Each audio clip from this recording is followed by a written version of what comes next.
This time, we talk about the biggest scandals throughout Fortnite's history. The events I'll go over in today's video are filled with controversy, drama, you literally, what an idiot. How stupid can you be? And a lot of these events were career enders. There's nothing I can... The way I'll structure this video is going over the scandals through an iceberg. At the top of the iceberg, I'll have the most common stories, information, and facts. And the deeper down we go, the more crazy and obscure the topics become. For those of you who have been in the community for a long time, this will be a video filled with things you've probably forgotten. So get ready to take a trip down memory lane. One of the biggest scandals ever was when Jarvis posted a video of him using cheats to his millions of followers. Jarvis stated many times in the video that he did not condone the use of cheats and that the video was strictly for entertainment purposes. Naturally, in the eyes of Epic Games, this was a major problem, and as a result, they decided to make an example out of Jarvis and ban the massive creator permanently from Fortnite. The result of the ban was one of the most iconic apology videos ever made, with Jarvis seeming genuinely sorry for what he had done. Luckily, the ban was a blessing in disguise, as Jarvis quickly adapted to new styles of content, boxing, and he even dabbled in some super scammy crypto projects that, in my opinion, were way worse than him cheating in Fortnite. But he got away with it with no real consequences. Another incredibly drama-filled episode was when Tfue went out and said that his contract with FaZe Clan was predatory, or in simpler terms, that they used him for money. Now, this was a major shock to everyone at the time, as FaZe seemed like a family and a place every aspiring Fortnite player or creator would want to join. In Tfue's legendary video titled "My Response #release the contract," he states that he can't give out any information regarding the actual contract. But if we saw what was in it, we would think it was insane. After the video surfaced, a few articles came out claiming to have the leaked contract. The one with the most credibility stated that if FaZe brought in a brand deal, they would keep 80% of the money and give 20% to Tfue. If Tfue himself negotiated a deal with a sponsor, they would split the money 50-50. And on top of that, they took 20% of all competitive earnings. You may think this was all because of the fact that Tfue got paid tens of thousands of dollars a month in salary, right? Well, unfortunately, his salary was a measly $2,000 a month. In my opinion, this is the craziest contract ever, if true. FaZe later stated that they had quote-unquote only collected 60k from their partnership together, and that they have capped out their contracts to all players at 20% to the organization from both competitive earnings and content. But in my eyes, if they collected 60k from Tfue and he was on at 24k a year, it's still a ridiculously bad contract. But the entire situation made for some pretty interesting drama and more openness about contracts in the esports world, which I am 1000% for. You know what is a true scandal? Having high ping and packet loss in 2024. If you're someone who struggles with ping and or packet loss, I strongly recommend checking out GearUp. With a ton of tournaments right around the corner, you gotta make sure to give yourself the best odds of succeeding, and by using GearUp, you'll do exactly that. GearUp will help your ping get noticeably lower and more stable by optimizing your connection through the use of uncongested network routes. When I use GearUp, I go from around 50 ping all the way down to the 20 mark. Being able to halve the ping I normally play on makes the game so much more fun and also way easier. Packet loss as well is a major killer when it comes to performing, but luckily GearUp has a new anti-packet loss feature that can get your packet loss down to 0. When I use GearUp, I go from having a few percent of packet loss to instantly going down to 0, and it makes my game feel much more responsive. The beauty of GearUp is that it's effortless to use. With one click, you optimize your data and your ping goes down and stays consistent. Playing cross-region also becomes way easier with it, as you can connect to a server in EU if you're from NA and play without any spikes or jitters. It's also used by pros like Asian Jeff, Mero, and Day, so you know that this is an app to trust. And if you are on console, no worries. GearUp also got you covered with their gaming router called HyperApp, which is the best gaming router you can get for under $100. Right now, they're even including 2 complimentary Ethernet cables with your purchase. If this sounds interesting, you can test out the GearUp booster or check out HyperApp by clicking on the first link in the description below. This is my 5th time shouting out GearUp, and the response has been super positive, with tons of people saying it helps them out a lot. So check it out and let me know how it works for you. Circling back to the video, we gotta talk about the FNCS winner who was caught cheating, the OCE player Cakewood. On May 10th, 2020, Cakewood would get banned in the middle of the solo FNCS Invitational, which he was also streaming. He would quickly go on to say that he was not cheating and that the ban was false. Additionally, he would also post a tweet saying that he would make a statement regarding the ban soon. As days went by and no statement came, people were questioning why it took so long for him to post it. Days would turn to weeks and weeks to months, and the promised statement never came. But he could assure his followers that he was in fact not cheating. After all the fuzz around the situation, Serpent AU, who funnily enough later turned out to also be a cheater, would expose that an undisclosed player used aim assist on keyboard and mouse in a solo cash cup. Of course, Cakewood played said solo cashy. Now, this evidence in itself didn't directly point any fingers towards Cakewood, but when Serpent DM'd a known cheating service about what programs were needed to run aim assist on keyboard and mouse, he made an interesting discovery. Cakewood had all the needed programs to run the cheats on his desktop, as he unintentionally showcased in a stream before he got banned. Now, Cakewood has never talked about why he had these programs on his desktop, and there is no denying that this evidence makes Cakewood look incredibly guilty. Because why in the world would someone have multiple programs that are specifically designed to making a virtual controller with mouse support on their desktop?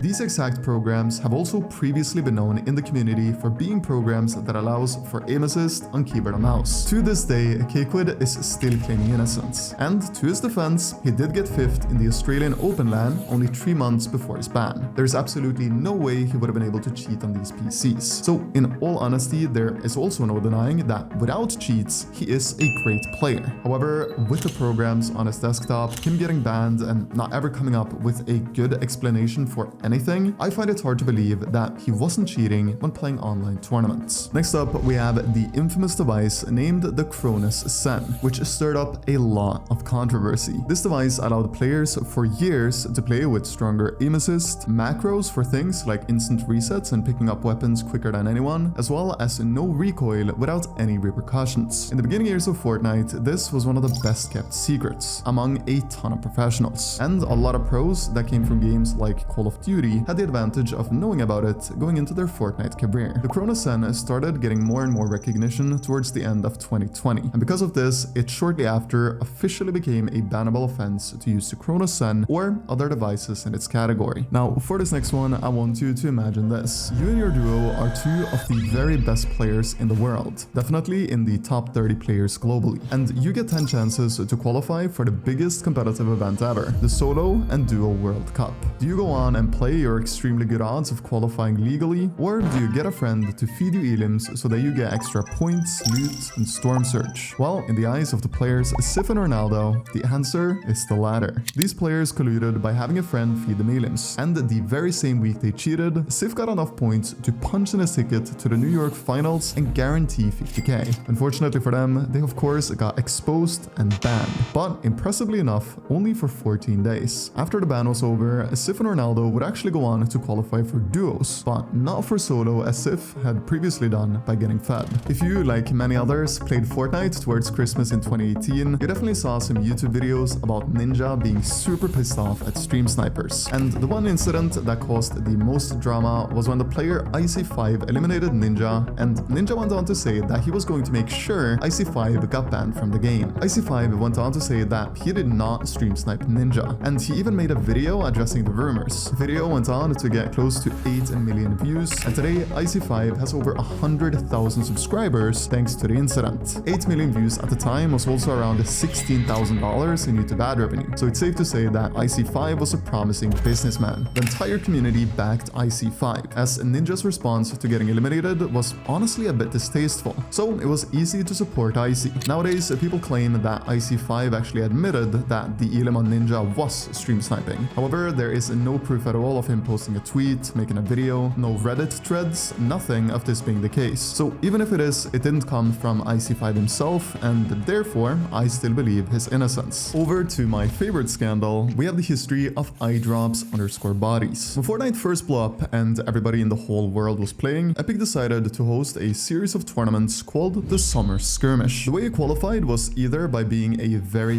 well-known name, or through the first in-game event that was hosted before the Summer summer skirmish called the Solo Showdown. It was through this showdown an unknown player by the name iDrop's Bodies would play good enough to secure a spot in the second week of the series. Getting the invite to play in this event could potentially be life-changing, as first place was 60k, and you would get an additional 50k if you got the most amount of elims in a game. And for aspiring competitive players like myself, watching it was incredibly fun. I remember I was 100% sure that a player like Ninja, Tfue, or Daquan would win it all. But 3 games into the event, one player dominated the leaderboards, namely iDrops. He had won every single match and already dropped 2 20 bombs, which by the way meant he had made 20k from those 2 games, as Epic gave out $10,000 if you got a 20 elim game. When people saw this iDrops guy absolutely popping off, they wanted to have a look on his stream to see how he was playing to drop these insane games back to back. But sadly to everyone that wanted to watch him, it turned out he wasn't alive, which was super weird given that one of the rules behind being eligible to participate was that you had to stream the entire event. As Epic reached out to iDrops and asked what the issue was, he stated that he was playing on PS4 and he didn't have the opportunity to add the demanded 2-minute stream delay that Epic wrote in the rules. This was because he didn't have a capture card, which was needed in order to add a delay on console. In addition, iDrops wasn't a Twitch affiliate, meaning it's impossible to add the delay, even if he had the capture card. However, the dark actual reality behind why he wasn't streaming was because of the fact that iDrops knew how to manipulate the tournament in his favor. You see, in the beginning of Fortnite, lobbies wouldn't fill up all the way. Games would often start with 80, 70, or even 60 players, meaning if you got unlucky during any of your 10 games in the tournament, you might have only had 60 players in your game, making dropping high elim wins literally impossible. What iDrops recognized that nobody else did was that if you left a game in the pre-lobby, your game wouldn't count on Fortnite Tracker, and you could queue into a new game where the lobby had the chance to fill up to 100. If you again got unlucky, you could leave and try again until you got that 100 player lobby. So iDrops really gave himself the best chance in every game he played to get those 20 bombs. That would grant him an additional 10k for every individual one. As the tournament came to a close, iDrops only got his 2 20 bombs that he got within the first 3 games, potentially because he didn't want to make it obvious that he was manipulating the games he played by following the previously mentioned strategy. His games were more than enough to make him the winner of the second week of the summer skirmish. He took home the first place prize of 60k, 20k from his 2 20 bombs, and he also secured 50k from his 24 elim victory. His performance ended with him taking home $130,000. And this was where one of the biggest scandals in Fortnite history began. Was iDrops leaving the games in the pre-lobby enough to get him disqualified, or was he simply smart? Did iDrops playing keyboard and mouse on PS4 to capitalize on the fact that console opponents were way worse than PC ones back in the day? Did he get fed elims, or did he use actual cheats? These were all questions that popped up in the community. It turned out Epic sided with iDrops, he didn't do anything illegal, and the massive scandal died down after Fortnite's conclusion. But just imagine putting on a performance like no other, and instead of getting cheered on and respected, you get accused for everything from A to Z,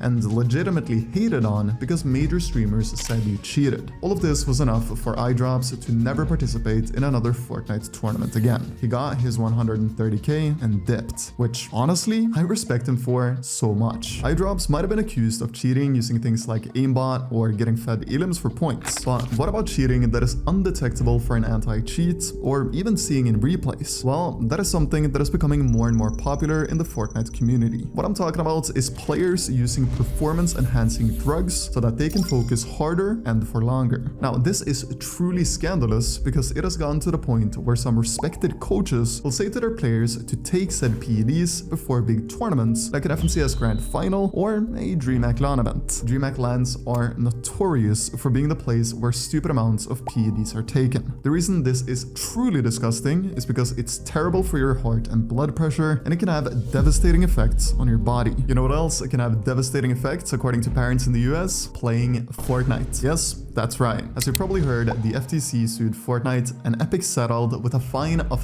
$520 million because according to the FTC, children were exposed to dangerous content like bullying. They claimed Epic paired players with strangers that exposed them to potential dangerous and psychologically traumatizing issues. Now, me personally, I say put those FTC regulators in a 2010 MW2 lobby and they get the next few decades of work sorted out. Going under the surface to more unknown topics, we of course need to talk about Bucke, one of the biggest personalities within the Fortnite competitive community, and for good reason. He is extremely entertaining. Oh my god! Oh my god! But Bucke has another talent other than entertainment, and that is getting kicked from absolutely everything. After qualifying for his second biggest event ever, the FNCS Globals in Copenhagen, Bucke decided not to follow the rules and drink alcohol and smoke at the event. People for some reason think he got disqualified for changing the digital vibrance on the PCs they were playing at, but this was not the case. He also allegedly made some controversial remarks about an Epic Games employee, so that probably didn't benefit him much either. In addition to Globals, Bucke managed to get kicked from Dreamhack Dallas, but this time for something much more laughable. You see, at Dreamhack Dallas, a car was on display, and it strictly said no touching. Bucke touched the car once, and as a result, he got kicked from the event. Lastly, Bucke kicked himself from being able to participate in FNCS back in March of 2020, thanks to teaming in the first week of FNCS weekly finals, a strategy that most pros today have also done time and time again. But Bucke, being truly ahead of his time, did it before everyone else. So of course, there were consequences, but more on that later. Bucke's very good friend Clix also found himself in a bit of a scandal after eating pizza. Yeah, that is a sentence I thought I would never say.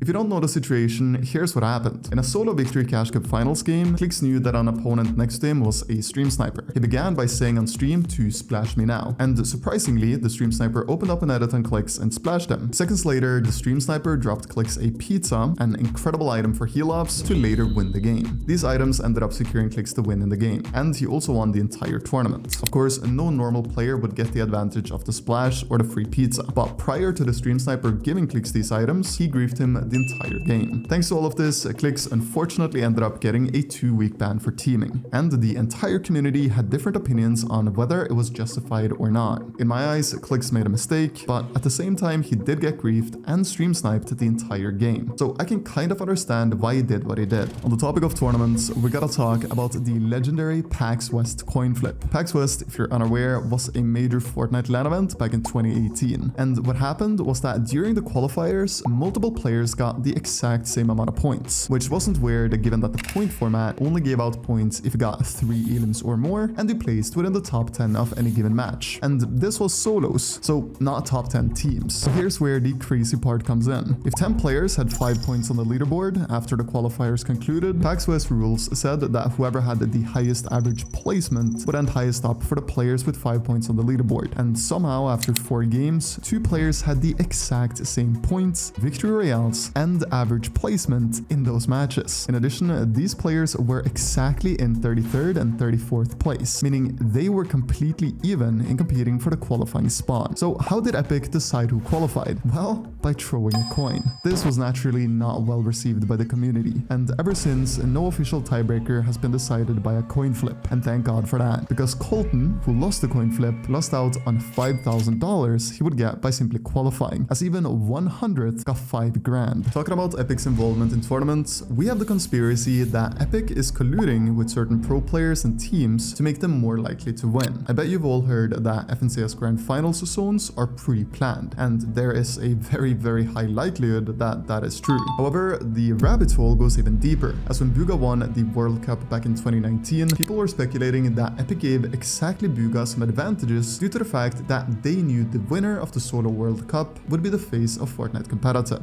As a company, having a highly controversial player that wasn't good on camera win the biggest event ever wouldn't be good for business. So if you look at all 100 participants, no one is a better winner PR-wise for Fortnite than Bucke. This conspiracy died down after a few weeks of discussion, as tournament statistics came out. It turned out Bucke didn't get lucky at all. It was actually quite the opposite. So I'm not sure what to think. Do you think Epic pre-plans zones in major tournaments? Do you think it goes deeper? Do they buff loot for certain teams or players? Or is this all just a crazy conspiracy? Something that isn't a conspiracy is the fact that back in Chapter 2, Season 2, you could get aim assist on keyboard and mouse and have exactly a 0% chance of getting banned. Now, if you haven't been in the competitive community since then, you probably have no idea what I'm talking about. Before Fortnite added double movement directly into the game on KBM, almost everyone used a software to get double movement like controller players have. The most popular programs were Keys to X Input and the Wooting program. However, OGs will remember the software going by the name WASD. This was the most popular program people used that were able to trick the game into thinking they were playing on controller, although they were on KBM. This is also what Cakequid, who we talked about earlier, did. But of course, as we know, he got banned. Not for the double movement software, of course, but but the programs that made it seem like he played on controller. The programs Cake would use became bannable after some time, but there were countless other programs other players were able to use long after. Nowadays, it seems as though Fortnite has finally figured out how to completely ban all programs allowing aim assist on keyboard and mouse, which is awesome. But unfortunately, cheaters have found a way around it, not by utilizing aim assist, but something completely different. And I'll of course, for educational purposes, talk about that later. Now, cheating is something that will get you banned, but you know what else will? Buying an account with the rarest skins ever and streaming in front of 20,000 viewers. And well, that is what Tfue did to get banned. Not only on his old account with the skins, but also his main one. Tfue was the king of exploits back in the day. So when he first got banned, people thought for sure that was the reason. But even though Tfue did exploits every game for months on end, that wasn't the cause at all for his ban. This quote-unquote scandal also started a new brand for Tfue, being a totally no-skin streamer, playing only default ones and going under the name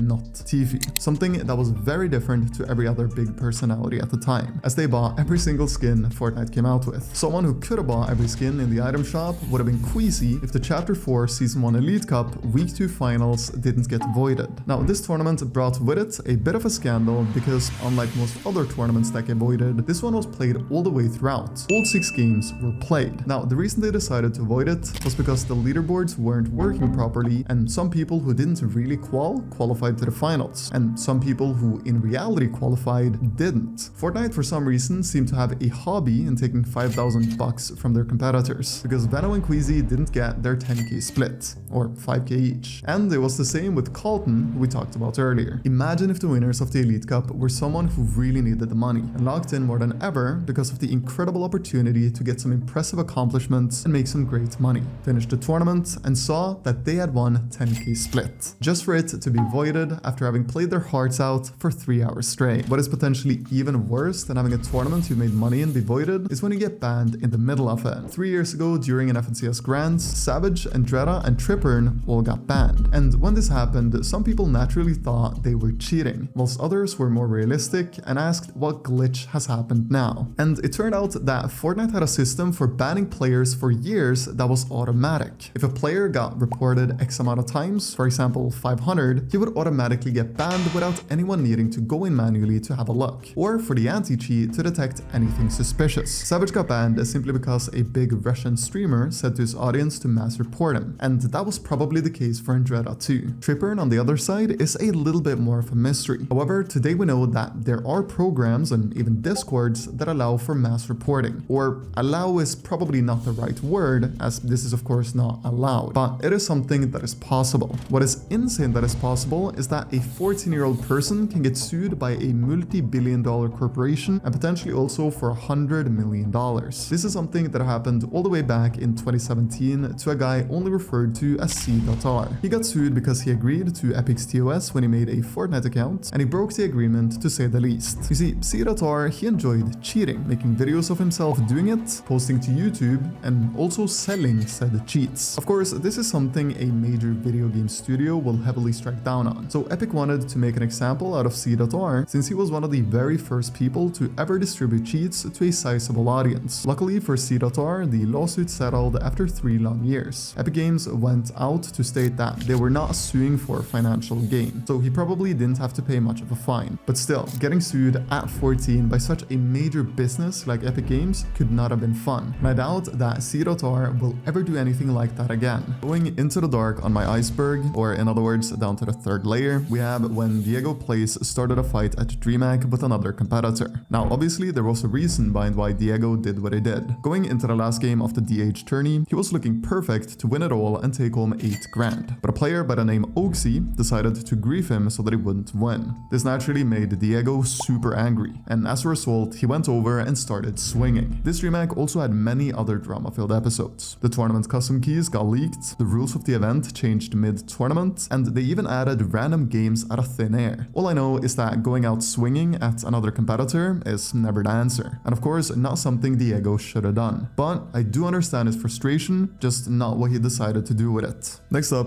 I want to talk about one of the most fascinating scandals throughout Fortnite's history, and that is the story of when Taken got banned. Now, Taken started playing competitive Fortnite already in 2018, and also streaming a little bit here and there. However, not too much success at all. Competitive, on the other side, he was fairly good at, as he got into the scrims scene super early on. As his Twitch didn't see much success, he stopped streaming altogether to work hard on becoming a better competitive player. And in a World Cup warm-up, his efforts was rewarded with $125 in earnings from placing 213. In the 10 actual World Cup qualifiers, he also went on to earn $800, which definitely wasn't bad at all, considering millions of players were competing. His competitive results improved every month he played, and he managed to secure the qual to 3 FNCS Grand Finals, once in solos and 2 times in trios, netting him a cool $2,000. However, as time progressed and Taken wanted to make more of his career than a few $1,000s in earnings, he understood that he either had to become one of the very best competitive players in the world, or he would have to make it big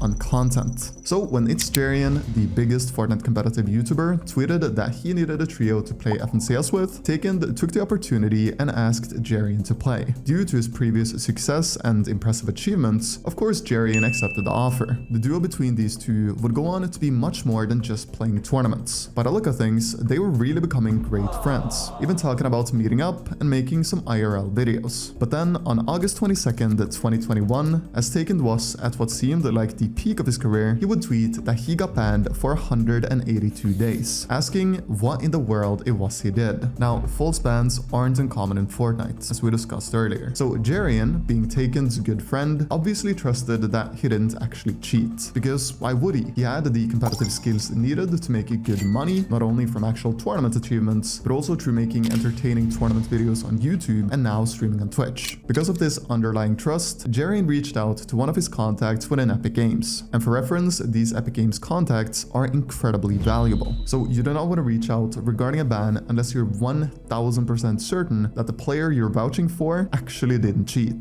Jarian went on to say that Taken was falsely banned, and the Epic Games employee trusted Jarian. However, as it turned out, Taken actually did cheat, and the trust that Jarian once had with Epic was completely lost. And the same can be said for Jarian's trust in Taken. After the ban, Taken would try to play on a new account whilst streaming, saying it was all a marketing stunt, and he also straight out said he used Jarian for clout. He would shortly after apologize for what he had done to Jarian, saying that he was actually grateful for what he had done for him. After his apology, he would go on to quit Fortnite altogether and start doing NFT promotions on Twitter that would net him tens of thousands of dollars. These promotions would months later be deleted, and he would start working as a project manager for NFT projects instead. Nowadays, Taken is more or less completely gone off every social media platform. He has the very occasional reply on a tweet here and there, but other than that, it seems like he has completely left the gaming and online world. For now though, he is remembered as one of the biggest backstabbers in competitive Fortnite's history.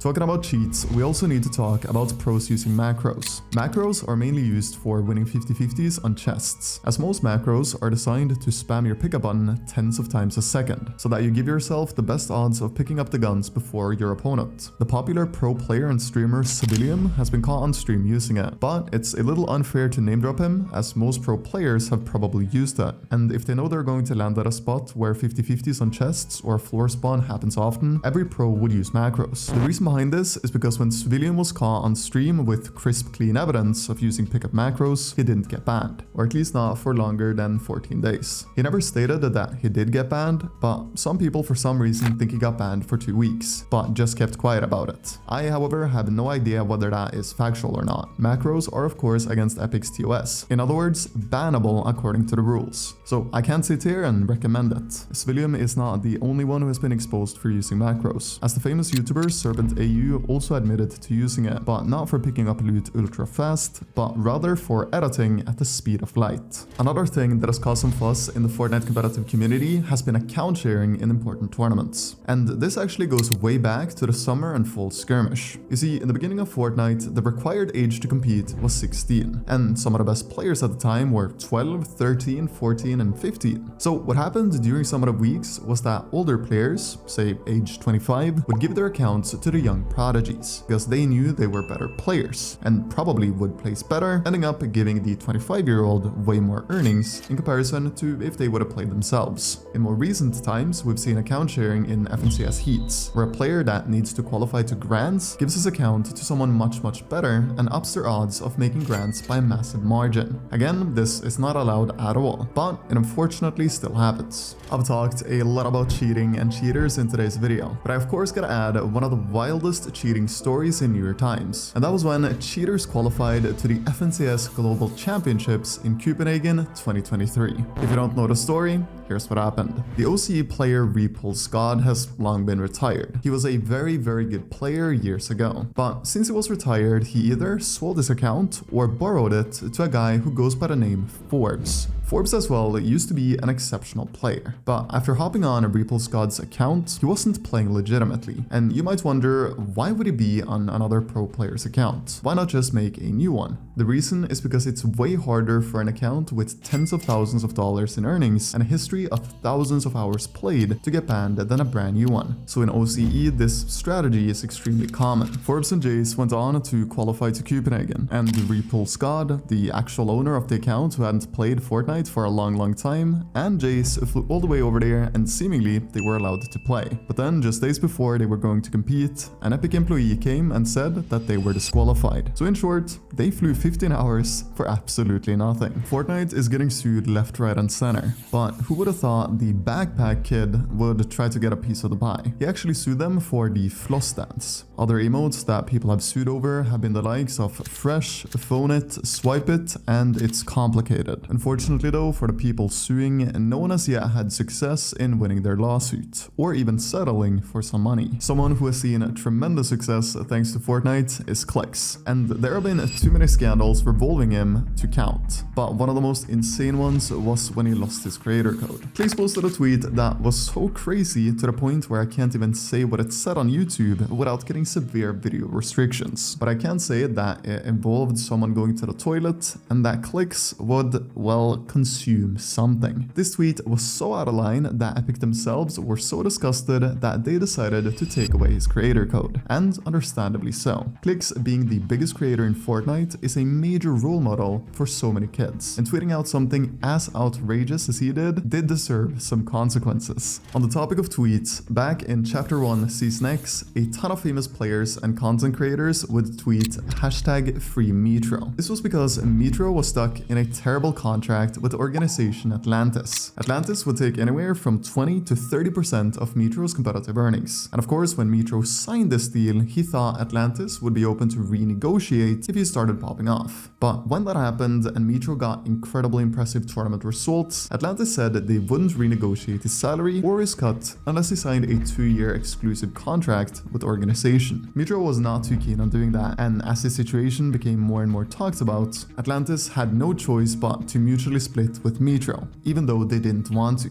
Metro, just a few months later, joined the massive org Liquid for a yearly salary of $100,000. At the time, Edgy as well was in the same situation. He was getting paid under $2,000 a month, and the org FlyQuest took 20% of his earnings, and were not willing to renegotiate terms. The org profited over 8k off of Edgy. The final scandal of this layer is one that will take you back, that is if you played Fortnite super early on, and this is the scandal of Highsky, a supposed 13-year-old talent that FaZe Clan signed to the roster. The reason it was so important for FaZe to fake his age is because he had to be 13 to compete in game. In addition, he had to be 13 to stream on Twitch. And the worst part about all of this is that the lie would have probably still been believed had it not been for Tfue's situation with his contract, because Tfue was the one that exposed that he was in fact not 13. Faking someone's age in this day and age is a crazy move, and I might sound like a bad guy for saying this, but I kinda respect him for trying. Going down to the fourth and final layer, we have the scandals that are extremely unknown. And the first scandal I want to mention is about the scam organization EvilCakeArmy, or ECA for short. ECA was a major org back in 2018. They signed up-and-coming players and already established ones like Punisher, Landjock, and Tendance, investing tens of thousands of dollars into what competitive Fortnite's future may look like. But ECA took on more than they could handle, as they signed 7 players in the span of only a couple of months. This financial cost ended up being too much for the owners, and they would simply not pay their players even though contractually obliged. You guys might remember a scarily similar situation with the organization Team 33. Team 33 signed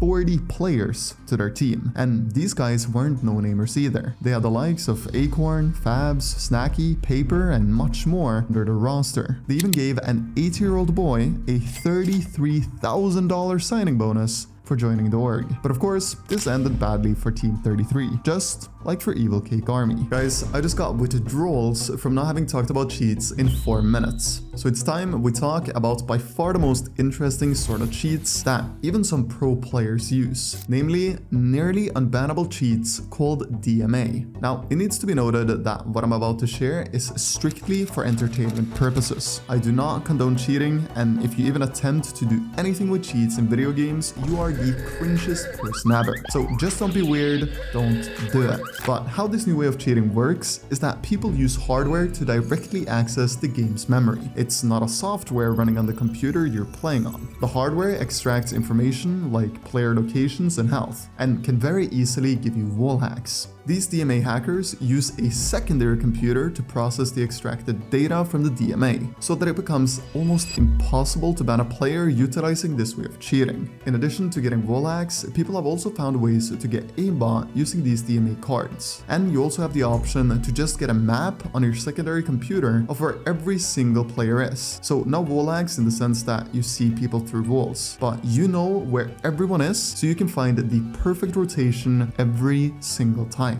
Talking about cheating, we gotta talk about the Bucke teaming scandal in Duo FNCS in Chapter 2 Season 2. Bucke and Kreo teamed with Slacks and Keys. Exactly what they did was simple. They agreed with Slacks and Keys to shoot a bit at each other, but not fight until anyone got eliminated to secure some easy Storm Surge. If you're unaware what Storm Surge is, it's a mechanic in Fortnite where you have to deal damage throughout the game, because if you don't, there are certain player thresholds where you'll start ticking for 25 damage every 5th second. The players who have dealt the least amount of damage gets ticked, and how many gets tagged by Storm Surge is decided by the different player thresholds at different times in a game. For instance, if there's 92 players remaining in the second zone, the 2 players with the least amount of damage will start ticking once the third zone appears, because the Storm Surge threshold for said zone is 90 players. Bucke and Kreo stated that they didn't team, but looking at the replays, it was very obvious that they did, and as a result, they got a 60-day ban. And the very same can be said for Slacks and Keys.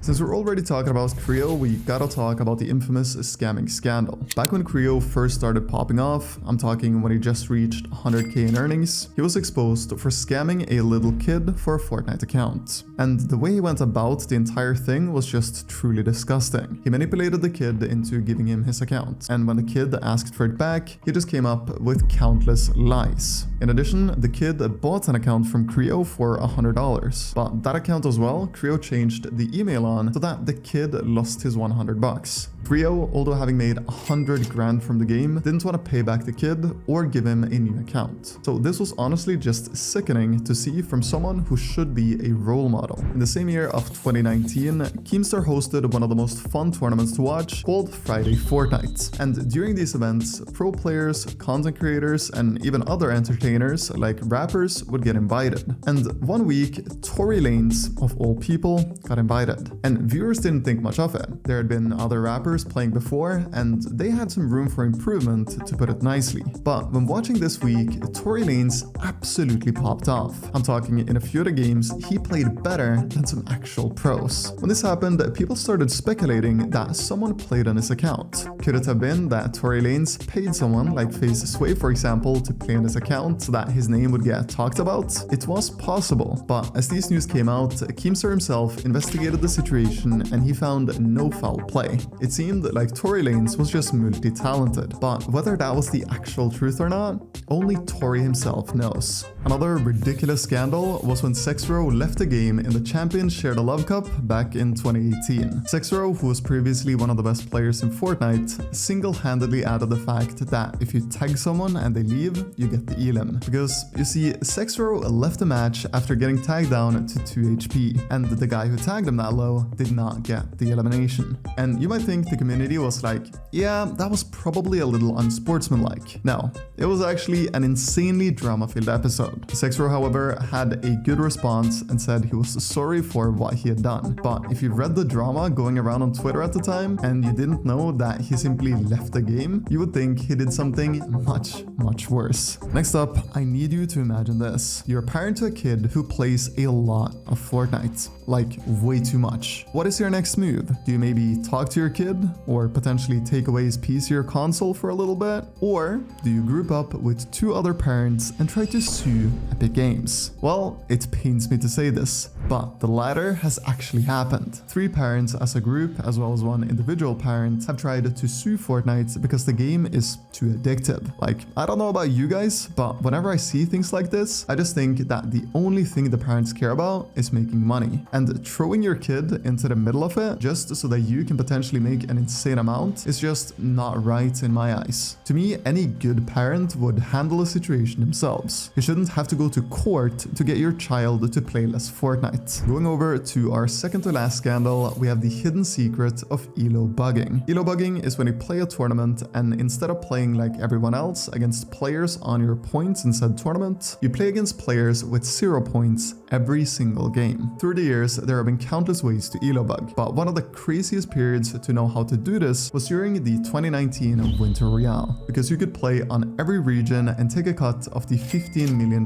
prize pool. Some people actually won tens of thousands of dollars from this tourney alone thanks to elo bugging. And the worst part was that it was so simple. All you had to do was play a game, get good points in it, then when you went down or won the game, change your region to anything other than where you played the tourney. Leave the match and go back to your main region. Then in your next game, you would again play with players who genuinely had 0 points. These kinds of exploits have happened multiple times, and even to this day, people figure out ways to elo bug and play against competitors with way less points than them in tournaments. For the final scandal of my iceberg, we have when wagers essentially got banned overnight. You see, one day, Clix went on stream saying that Epic had told him that if he played wagers on stream again, there would be consequences. And understandably so. Clix's viewers are mostly under the age of 18 and definitely shouldn't be wagering someone like Clix for his minimum wager of $15 or $20 or whatever it was. However, the ban also sent a message out to everyone else in the community that they couldn't do it either. And with that message, we lost the best fighting practice humanly possible. Of course, people still to this day play wagers, but that doesn't change the fact that Epic's message was clear. Do not play wagers. This ban caused improvement in Fortnite competitive to become much harder than what it was prior, and forced streamers to find something arguably less fun and also worse for improvement to play.